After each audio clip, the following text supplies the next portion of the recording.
Welcome to the Married People Podcast, where we help you make marriage real, fun, and simple. Each week, we have honest conversations about one simple thing that can make your marriage better. Because when your marriage is better, everything's better. I'm CJ, and sitting around the table today, we have our resident newlywed, Afton. Hi. And we have our 23-year marriage veteran. He's an author, speaker, and the director of marriedpeople.org, Ted Lowe. Hey, everybody. And today on the Married People Podcast, we're discussing the question, how do I have a great relationship with my in-laws? So everybody's favorite topic, right, Afton? What's the first thing that comes to mind when you hear in-laws? I don't know if anything comes to mind. It's just my entire body clenches up. And I don't know what to do. Okay. Well, I mean, and a lot of people have that reaction, right, Ted? So that's what we're going to be talking about today. Yeah, I mean, I think what gets portrayed about in-laws, especially, through TV and different, is that that in-laws are always toxic. Mm-hmm. It's always a toxic thing. Bewitched was a show where Dora, do you guys know the show at all? Oh, the one with Will Ferrell and Nicole Kidman. That was the remake of the movie, but that's perfect. So thank you for helping me bring this into the last at least 20 years. Just hit both ends of the spectrum. It's great. So her mother would literally pop in. Her name was Endora. And so she would pop in uninvited and unannounced. And I think it kind of started this rhythm of that we see in-laws as toxic and complicated to deal with. Yeah, and that movie Monster-in-Law. I think J-Lo was in it or something. And yeah, it's a tricky relationship. I just picture Everybody Loves Raymond and the relationship that they had with Raymond's parents, and just oh my gosh. You would picture Everyone Loves Raymond. Oh my goodness, that's the most CJ thing you've ever said. I will take that. I choose to take that as a compliment. Well, but Ted, seriously, a lot of us struggle with our in-laws, and we see all these things portrayed on TV and movies that probably have, some, influence on our lives and perspectives of them right off the bat, and then we walk into marriage with these feelings. So why are in-laws tricky? Yeah, so I think everybody's got a scale of this thing, right? For some people listening, they're going, it's like Afton, it feels like I hear in-laws and it just, it scares me and it terrifies me. And then there's people going, you know what? I have a really great relationship with my in-laws. But I think for all of us, at least at some point, in-laws can be tricky. I think one of the things that happens is roles start to change. You move from being a kid, seen as a kid in a family, to now you're the head of the family. And so I think those roles are really can change. One of the examples I was taught is if you can imagine a baby mobile. And you crank it and it's really balanced. It goes around in circles. And what happens in families is you add someone new to the mobile, and it doesn't matter how great they are or how cool they are. All of a sudden, the mobile's off kilter because the family starts functioning in a different way. And then it has to readjust with time, and the spacing has to get equal for it to be. So I think for everybody, it's definitely something that we have to figure out, because, you think about, as a parent, you just love your kids so much and you want so much with them and you want to spend time with them. And all of a sudden, this other person that's relatively new in their space has every bit of say-so and every bit of control in their life. So for the in-laws themselves, it's a tough thing. They don't know where they fit in their kid's life anymore. I feel that tension with my own parents. Like when my parents come around, Hudson's in-laws, when they come around, you feel that kind of a little bit of weird dynamic where you're like, Afton, remember when you were in diapers and pooped everywhere? And It's like, oh, I'm married, and that's gross to tell my husband, or whatever. Right. I don't know. You feel that dynamic a little bit more when it's your own parents, but I feel more of the tension with Hudson's parents, where it's like, okay, I'm the new person and I feel a little bit out of place, and there are dynamics that existed before I even got here and they're weird, and now I'm here and it's weird. And so let me ask you a question. Was Hudson, is he an only child, or does he have siblings? One brother, yeah. Who got married first? His brother. Did he? I don't know. They're both on second marriages, so it's I don't really know. Okay. Just curious. Just because from my own experience, like I think Terry felt that a lot with my family. Like I was the first one to get married in my family. I'm one of 3. And so that dynamic was super fresh and super new for us. But with Terry's family, she's one of 4 kids and she was the 3rd to get married. So her family already knew how to kind of like absorb a new person and start, going back to your baby true. mobile example. Like, all right, we've done this before. We know how to kind of, add somebody to this baby mobile to make it spin a little bit, quicker. So I definitely feel I resonate with what you're talking about. And I think Terry and I had some of those experiences, her with my family. And then it was a lot smoother though with me and Terry's family. Yeah, in-laws can be very, very tricky. And I think the thing that I want us to wrestle with a little bit is we are taught, in a very Western way to be independent. Yep. That is all about getting our independence. Now, other cultures are like, it's all about making sure the family stays intact, and that includes extended family. So I think we have this very Westernized view of where in-laws actually fit. And so I think there's this tension between, hey, we want to leave and cleave, like we want to move from a child to an adult and have our own family, and this call to radically, radically love people and to radically not keep a record of wrongs.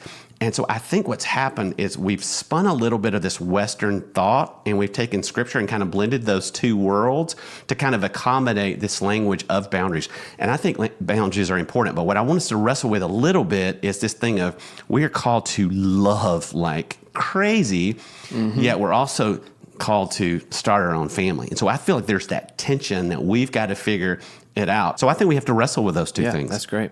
It's funny that you said love like crazy because sometimes you have to love crazy people. Totally. And we are crazy, right? I love that. I mean, because sometimes your in-laws are actually just kind of crazy. True. And that gets into difficult territory of having to love them and like welcome them into your house and go on vacation with them. And like as people, they're just kind of crazy. And people maybe you wouldn't choose to spend time with. And all of a sudden you're, and every family's got its own version of crazy and they don't see the crazy because that's just how they function, right? Right. And so you enter in and you go, do you guys not see how crazy this is? Yes. Or, and so I think that's a different thing. You kind of walking in, you got a different perspective and you kind of maybe mention it to your spouse and your spouse is like, what? What are you talking about? Because you don't see the crazy. And so I think there's issues with in-law like that. Like there's a personality rub there, or you don't like the way they're handling situations or how they talk about politics or however those things are. And then there's this balance of in-laws that are very intrusive. They always got an opinion and they've always coming over without being invited. To the other end of the spectrum, where are they?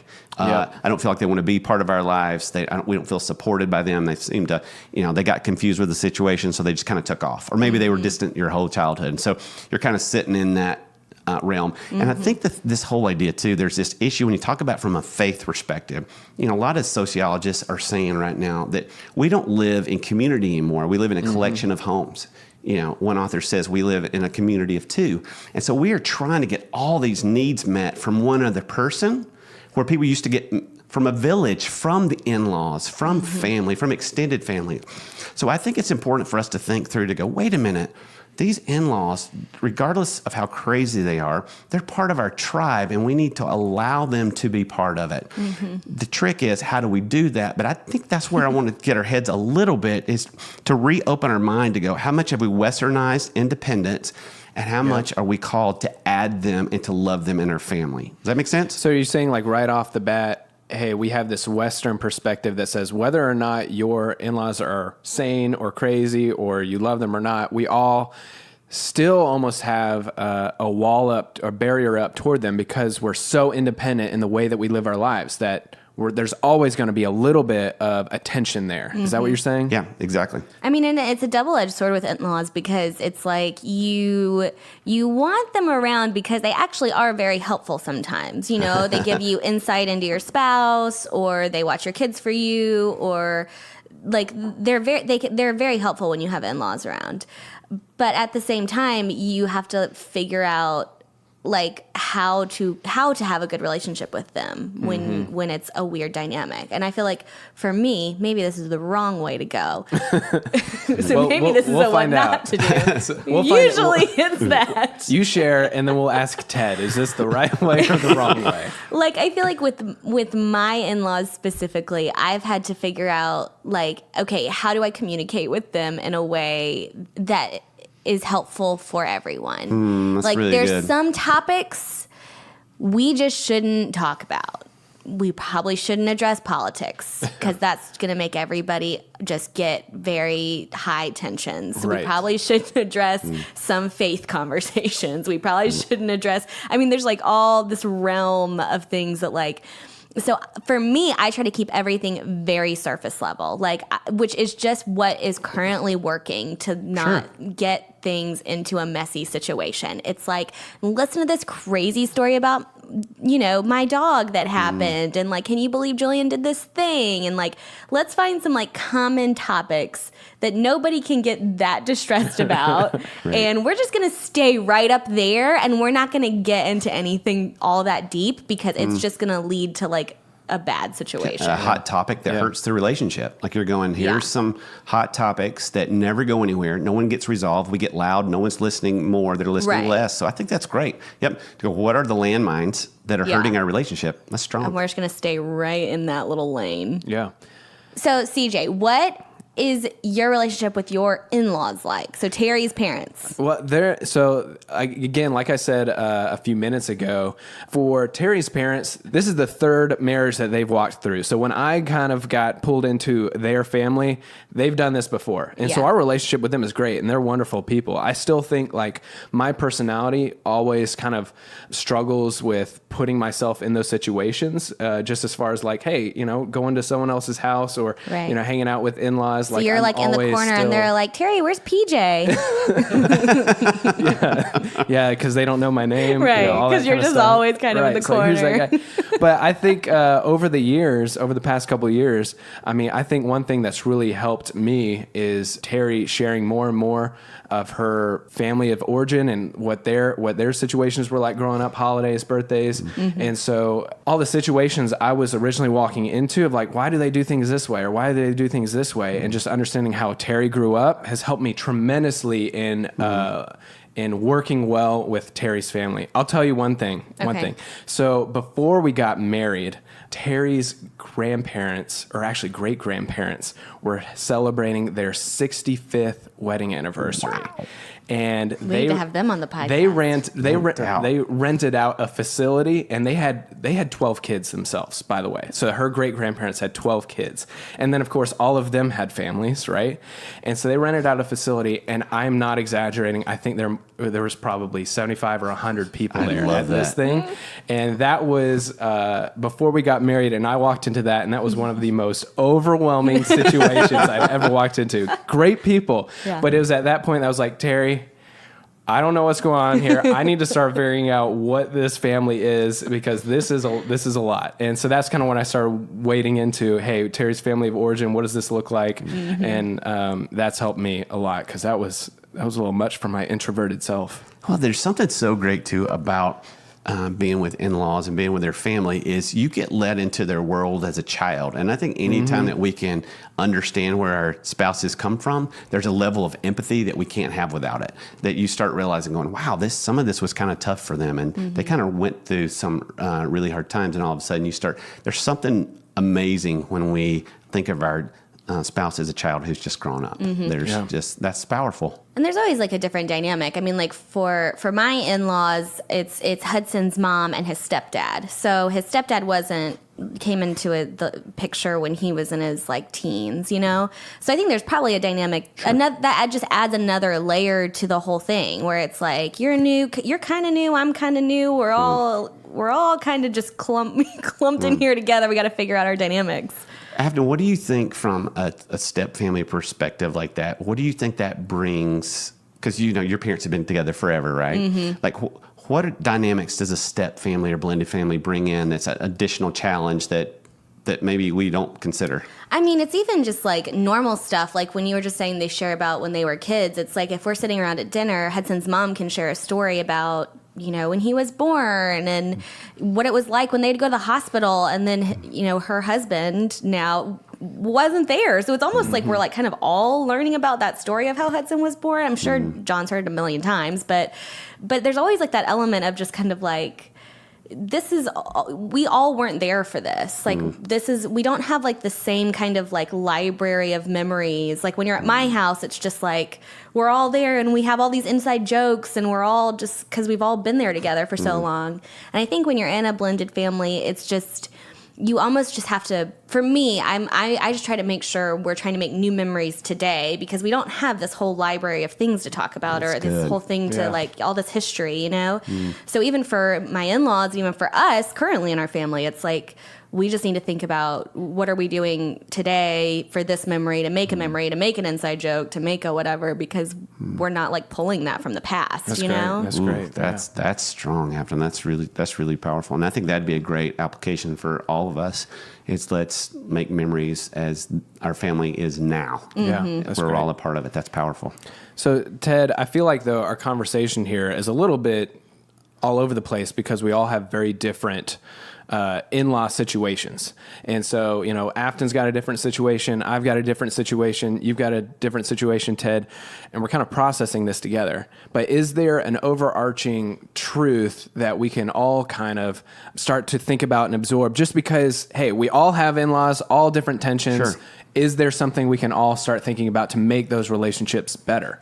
I think it's this. I think it's speaking truth in love. And this really hit me in the context of this passage from Ephesians, where Paul's basically saying when Jesus left, he left us, we're going to get a little churchy for a minute, he left us with the Holy Spirit to give us wisdom.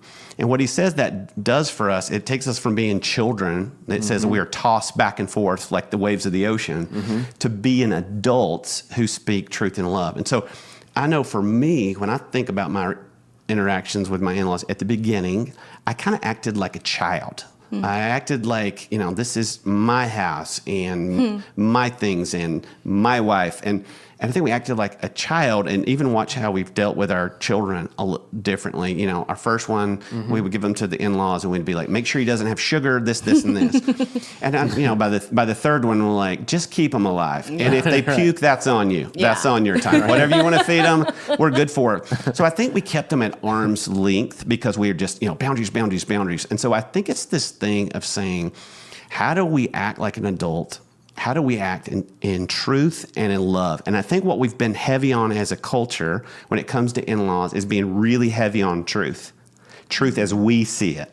Truth is we believe you should come over this much. Truth in how an in-law should behave. But here's the thing. We've got two different versions of truth. You've got two families come in together and you've got one goes, I think the grandpa should do this. Well, I think grandpa should do this. Or I think the in-law should do this. And so we're bringing in two different truths. And the truth is that we're called to love them radically.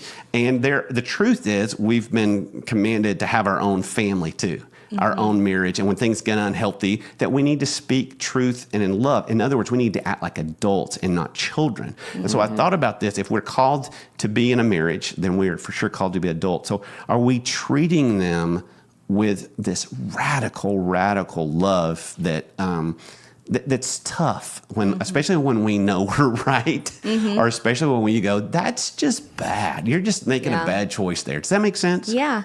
So, what you're saying, I love all that you're saying, but the reality is for a lot of us, it's like our in-laws are really just trying to help, like the grandpa's like, oh, I'm supposed to do this because he's trying to be the best grandparent ever. Or the in-law's trying to like, I've raised kids and let me help you because I've done this, let me help. And they have the best intentions. I'm going to put you on the spot though, Ted. Have you ever had to have like an awkward conversation with your in-laws when it came to boundaries like that? Or, they're just trying to help and they are, they come over and they're just trying to help. Have you ever had to go, I know you're trying to help. It's so great. I love you so much for helping, but have you ever had to do that? Well, our situation was a little bit different in that we got married and then we immediately moved 2,500 miles away. Yeah. So when we would come home a couple times a year, we were rock stars. Like Did you plan that? Yeah. Get married, move 2,500 Conveniently. conveniently. No, moved I mean, we 2,500 both miles away. were close and loved our families a lot. It was just what life, the stage we're in. So when we came back, we had in-laws for the first time. And I think that was a little bit tough for us. And I feel like Nancy and I had to learn how to navigate this truth and love thing that we didn't do really well at first. And every time there's a new stage on the baby mobile, which, this is the first time, that they've been grandparents. So this is all new for them. So I think it's this thing of when we're in a loving mode and when we're also being truthful, it works across the board. And that's true with all relationships, right? It's just this in-law thing has been so, our culture has spun it as this. There's so many connotations around it now. They are, what do people say? They're not in-laws, they're outlaws. I mean, just little jokes like that, but it kind of breeds this thought of, oh, they're all toxic. I will say, going back to your question, Afton, so I'm going to step in. I'm going to see if this is good advice or bad advice, Ted. So hooray, CJ intervention, finally. But one thing that I think Terry and I had to learn, because when we were getting married, my family was going through a lot, and that put Terry in a difficult position relating to my family and all this kind of stuff. Another podcast, another day, right? But one thing we had to learn was I need to handle conflict with my family on her behalf. And what I mean by that is I never wanted to put Terry in a situation where she had to butt heads with my family. So if there was something going on, we would talk about it, and then I would go to bat for her because I'm the one who understands my family and my family of origin and can go to bat in the right way, as opposed to Terry having to try and right, and they have to love you no matter what. Right, right. They're stuck with me, right? So I don't know. Is that good advice, Ted, or no? I've heard it on both sides. I think the first thing we all can agree on, though, is we don't need to blame our spouse for their parents' behavior. Right. Does that mean? And I think that's what conflicts come in. Well, your mom came over here, and your dad did this, and it's like they have done it themselves, and then they're probably a little bit defensive because you're talking about my family. And so you've got this whole dynamic. So I think there's a degree of truth there to say, hey, let me handle this. And there's situations because the dynamics, you can do that better. But we actually, sometimes I've heard counselors say, hey, don't make this a triangle where you speak through here, that as much as possible, form your own relationships with your in-laws and kind of have those conversations, which is very, very difficult at the first. But I just think it's a thing of we've got to really, we talk a lot on this podcast about giving each other grace. Give their family grace because we've talked about this, our family's not optional, they're not optional in our lives. And I'm sure some people are listening and they're going, their in-laws had to become optional because of just things were so unhealthy or hurtful or abusive, extreme situations. But for most of us, in-laws are not optional. Guys, I just want everyone to hear how nicely Ted kind of corrected the advice that I gave and said, don't do that triangle thing. He said, don't do that. But he didn't say, CJ intervention. You're terrible. right. No, very gently kind of steered that just a little bit. Well, let me tell you where I agree with that 100%. There are definite situations that are way easier and way less loaded if I handle instead of Nancy, because I can say it in a different way, and because you think, oh my gosh, they've come to me, and now it feels bigger than it is. Right, so there's definitely situations like that, but it does. I would just say, depending on the situation, make that choice, but also form your own relationship with your in-laws that's tighter, because that's what we've learned over the years is to have separate relationships. That's great. And I was, Terry, again, I was talking to her about some of this stuff before we recorded, and she said, one of the things that's helped me out so much is I have two sisters, is hang out with your sisters without you and just being friends with your sisters when you're not around and actually having that relationship with them rather than a me to you to your sister's relationship. Right. So there is that side of things too that, I mean, I'll say, Ted, you're right on that. I'll give you some credit there. Nancy's mom has been really great. Like if there's anybody that supports me in like ministry, no one does that better than Nancy's mom. And that's been really healing, and that's been really positive. Like she really supports me there. She really likes to talk about it.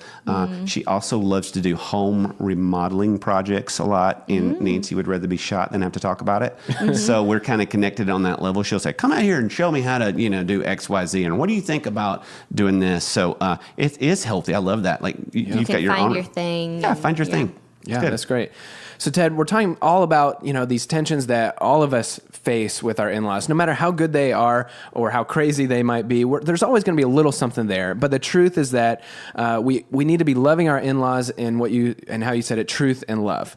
But that idea, the truth and love thing, it feels a little up in the clouds. What does this look like at a more practical level? Yeah, and way of review, we talked about like don't blame your spouse for your parents' behavior. I think that's a powerful thing. Allow them to be part of your life. We don't need to live in communities of two. We need to live in larger communities. So allow them in healthy ways to be part of your life. I think we can lean into their wisdom too, because you know how it is for those of us who have kids. We see, especially with teenagers, I've said to Chapman probably 10 times in the last year, you're not going to understand this until you're a parent. So I think we'd be foolish not to think that our parents and our in-laws have wisdom that we don't have. They've just been down the road. Right. Mm-hmm. So not that they're any smarter than us, but they've seen more. And you watch how grandparents enjoy grandchildren. Mm-hmm. I always think we can learn a lot from them because they walk a little bit slower and not just because they have to. But they listen a little bit better. They delight. Grandparents really delight in kids. And so I think we need to lean into that wisdom. And what is the role or the purpose that you allow them to be part of your family? What is the thing that they love to do? That you allow them to do? Is it babysitting? Is it helping with, chores around the house? And a lot of times we say, we want to ask because we don't want to bother them. A lot of times they have time and resources to do that, and they want to have, we all want to feel like we're needed. We all want to feel like, we're important. So I think sometimes in the name of, boundaries or stiff-arming them, we don't allow them. So what is that thing that they feel really good about? I know for Nancy's, her sister and mom are really great at meals and parties. So we're having a graduation party for Chapman, and Nancy basically says, you come do your magic, whatever you want to do, and I'll pay for whatever, and I'll be your servant. Yeah. So what are those things there? Do you guys have any thoughts on that? Well, I was just thinking, Ted, do you have any thoughts on, so my in-laws, Terry's parents and family are primarily in North Carolina. So they're, a 5-hour drive away. And so I'm just processing it from that perspective too. What does that look like from long distance? And you can answer Afton while I'm thinking about it. Well, it seems like for you, what I've experienced, because my parents are further away, but Hudson's parents are here. So what happens is when we see my parents, it's a very concentrated time because we go there for a week straight, and he has to be around them 24/7 for 5 days, which is probably what happens with you. But with his parents, it's we'll see you at lunch every 3 months, Yep, and we don't have to actually interact with them a ton if we don't want to, or we probably should more or whatever. But I think feeling convicted a little bit. Well, I think it's almost more difficult when they're further away because when you see them, you're around them all the time. And then it's almost okay, well, where are the boundaries here, and what can I allow you to do? And I don't know. Does that happen for you? Are you saying it's more difficult when they're nearby?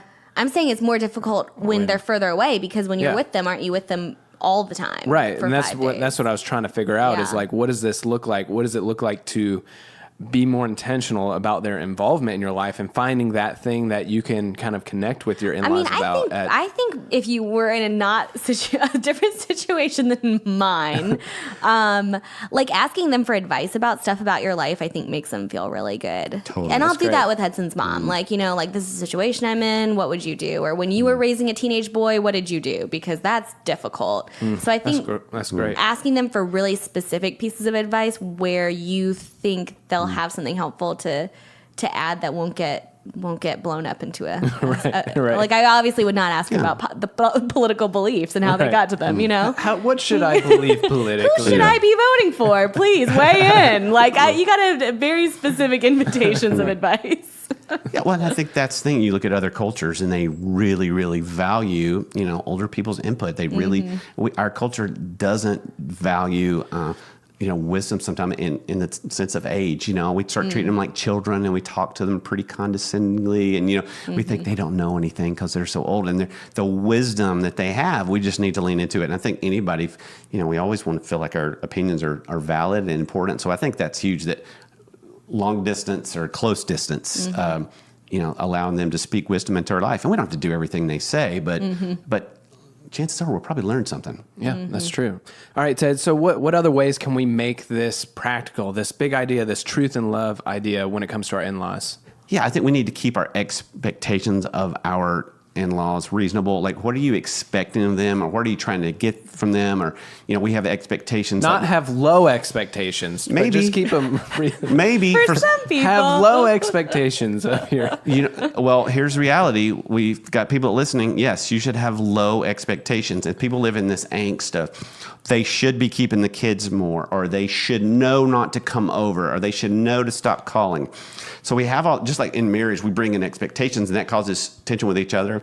Like, let's have reasonable expectations with them and be more excited. Have, we've talked about this, more desires for them than expectations of them. Like, I wish they would do that, but if they don't, it's okay. So I think and lots of grace around that. I always try everything in your power to take the high ground on this thing. Like, to say, okay, if we're going to be adults, going back to that verse, if we're going to be the adults in situation, just take the high ground. Because, Nancy and I've talked about before, we have been exposed to so much great relational principles and all that's different things. Our parents haven't, and a lot of people in our lives haven't. So just been full of grace there. I've talked about this before. Give your in-laws the most generous explanation for their behavior. I saw this example today. It said an introverted husband may see his father-in-law as intrusive. He may just be outgoing. Yeah. Who's that friend in your life that you could bring up this situation to, and they could go, I think he's just being outgoing. You're acting like he's doing this really huge thing, and actually he's just extroverted and you're introverted. So he comes over and he's loud with the kids and different things. You feel like, wow, you're too intrusive. You're just going, wait a minute, he's just wired differently than I am. And I think, too, keep in mind that you may be lucky to have in-laws once you yourself discover what brings out the best in them. Like, to go, is there something great there that we're missing because we're, stiff-arming them? Like, how do we bring out the best in them by asking their wisdom? I mean, is it by asking them to participate? Do we see a different side of them? I mean, I think we just keep fishing in that pond going, what can I do that makes them the best them? Because when we bring out the best them, then they're going to have these things that we didn't know that could speak into our lives. And your children, too, may benefit for having more adults in their lives that care about them. I mean, I grew up with both sides of my extended family all around me. I was the only one in our family who had ever moved away. And so we had uncles and cousins and grandparents. And, sometimes I've kind of grieved that my kids have not had that. That I had an aunt that was the best. My mom passed away when I was 10, and she was 22 when that happened. And she was a mom, she was a sister, she was an aunt. She was so great. And depending on where we were in the relationship, she was always adapting, right? And so I think if we can look at grandparents as something great for our kids, they may not do things exactly like we do. They may not be as strict. They may be more strict. But it's just good for kids to have other people in their life that just love them because they're family. You think about that. I'm going to love you just because you're family. That's it. That's the, you think how God loves us just because we're part of the family. Right? Like, you do a lot of goofball things, kid, but I love you anyway. And hopefully you'll leave me an inheritance. I'm just kidding. You can cut that. No. That's got to get in. Biblically speaking and realistically thinking. I like that. And finally, I would just say, how do you make a memory together? What are those memories? After you said it earlier, so great. How do you make good family memories together that you're all a part of, that you don't feel disconnected from? For some of you, if you've got extra income and, you can bring the in-laws along, or some of you in-laws that are listening, maybe bring, the kids along. That's one of the things Nancy and I've talked about wanting to do. We've got dear friends who they'll take their adult children on vacations every year, and that's something we want to do. And granted, they're probably going because they're paying for it. But they love them, and it's kept their relationship really, really thick. And now that they've gotten married, now they're building these new relationships, and now they're building new memories with them through these vacations, and I think that's huge. Yeah. So Terry's parents came down and visited not too long ago, a few months ago, and Terry's dad is very into model planes, and would you know it, there is a model plane shop like 5 minutes from our house. Didn't know it because I've never been Googling all that, but we took a family trip to the model plane hobby store, and it was great. I could see you really getting into that. Yeah, too. I'm surprised you don't do that already. I am too. I'm an old soul, but maybe I just haven't gotten there yet. It's just basically another level of puzzling, and you love puzzles. Well, So- I mean, Terry's the one who really loves puzzles. I do them Sure. with her, Right, You know, sure. that's a different podcast. sure. But, I mean, maybe model planes are in my future, Afton. I think so. I think they're in his present. He's just not telling us yet. but it is an easy way to, hey, find out what your in-laws are are into. And, I mean, when they come into town, Google those, environments, and let's just go there. And boy, what a great way to connect with them. And it's pretty painless, I love that. Perfect example. It is new and it's neutral. Like it's not charged up like politics. It's planes. Yeah. How can It's you get walking frustrated around. talking about planes, right? Look You'd at be this. surprised. Sure, somebody's listening going, are you kidding me? Everything's on fire. Anything I bring up. That propeller's not the right size. No, that's great. That's great. Well, Ted, as we wrap this up, you've given us a lot of practical ways to relate to our in-laws.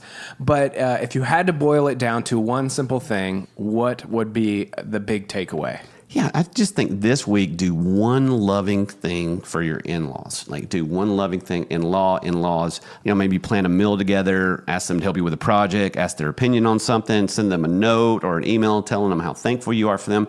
But what is that thing that you could do? Because chances are, for a lot of us, if our spouse sees us loving their family well, they feel even more loved by us too. That's true. Boy, that is so true. And it's not just parent in-laws, but it's the sibling in-laws. Like I've said, Terry has 3 other siblings, and boy, when I make an effort to connect with them, it means so much to Terry. So even if, that's just like a great byproduct of the impact it has on your marriage is a great byproduct of making an effort with their in-laws. 100%. So what is that thing? I know, Nancy's the best at always having cards for the in-laws and always buying the presents. And so I think it's really, really strong.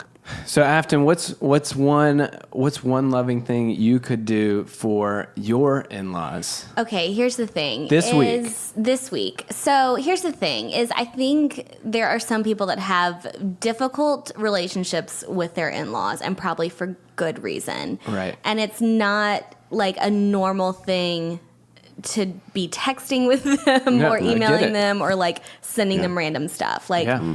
that's just not the reality for some situations. Mm-hmm. But I will say that what you could do is for things like Mother's Day or their birthday or Christmas or whenever it's like a time where it's just a natural thing to reach out to family, if you really capitalize on those moments and make them as good as you can make them, like, so for Mother's Day, since Hudson's mom's close, we all got together and hung out together. And I think if you make that time feel really intentional with them, even if you're not getting together or like talking every week or whatever, if you make that time really good, then you're making an effort and you're trying to make the relationship better. I totally agree. Like we've gone through some difficult family stuff as well, and it's the way to ease into anything like that is to what you said, capitalize on the natural moments, like the Mother's Day or the Father's Day or the birthday or the holiday.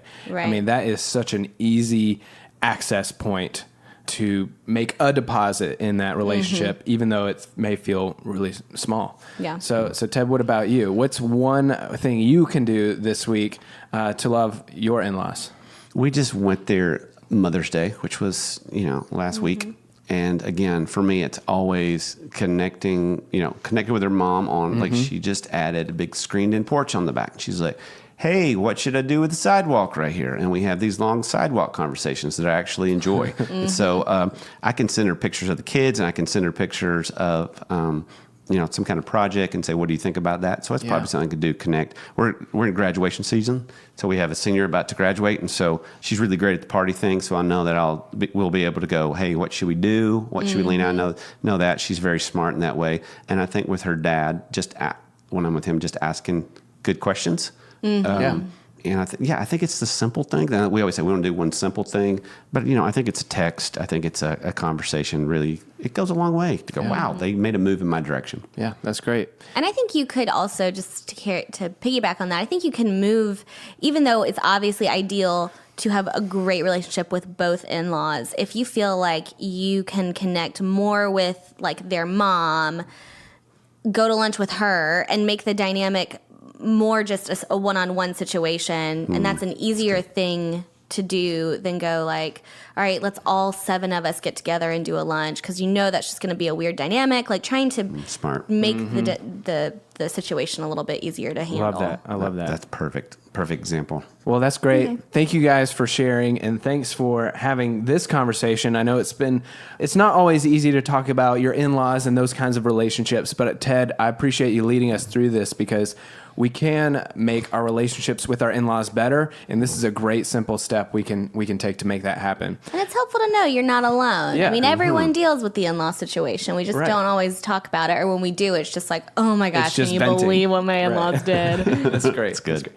Well, we want to hear from you. Afton, what do you want to hear from the people listening? The people. I'm sure that the people listening have a lot of things to say about this topic too. I feel like I'd like to know what their number one tip or trick or piece of advice is when dealing with in-laws. Like, what is something that they do when they might have a difficult relationship with them or a great one? Like, what's one thing that they always try to do to connect with their in-laws that makes it a little bit easier? Yeah. Can I give you mine? Yes. Okay, so just this past year, so we typically spend Christmas up with Terry's family, and just this year we started getting a hotel room. So, which is a great way to, because we used to all pile into The house. one house, and Yeah. there'd be like 16 of us sleeping on the floor, and it was difficult. It was super difficult for me just personally, because I'm an introvert, and it doesn't matter how great people are, I need a chance to recharge. And so we took a step and booked a hotel room so we could spend all day with them, and then I could go and recharge and be in a corner for a minute, That's a and then come really back the next good- day. yeah. And it's a great way to always show up that next morning with a smile, excited to hang out with your in-laws, rather than waking up already drained emotionally. You're ready to go fly those planes, baby. Right. You're I'm ready right. to I'm go. gonna show up. Show me those propellers. Let's get going. And we do that. No, we do that. That's great. But if you want to share your tips, we would love to hear from you. You can leave your ideas on our Facebook, Instagram, or podcast page. We're at facebook.com/marriedpeople, Instagram.com/married_people, and marriedpeople.org/podcast is where you can leave those replies as well. Well, thank you guys for joining us for this episode of the Married People Podcast. We hope that today's conversation helped you realize that marriage is a little easier than you think. And if you enjoyed today's episode, we would love for you to subscribe to the podcast through your Apple Podcasts app or wherever you listen to your podcasts. And while you're there, leave us a review. Your review will help us make this podcast better and help us get these conversations in front of more couples who need to hear them. And finally, for more great resources to make your marriage better, you can check out Ted's book. It's called Your Best Us, and it's on Amazon and on our website, marriedpeople.org. Until next time, I'm CJ. I'm Afton. I'm Ted. And thank you for listening.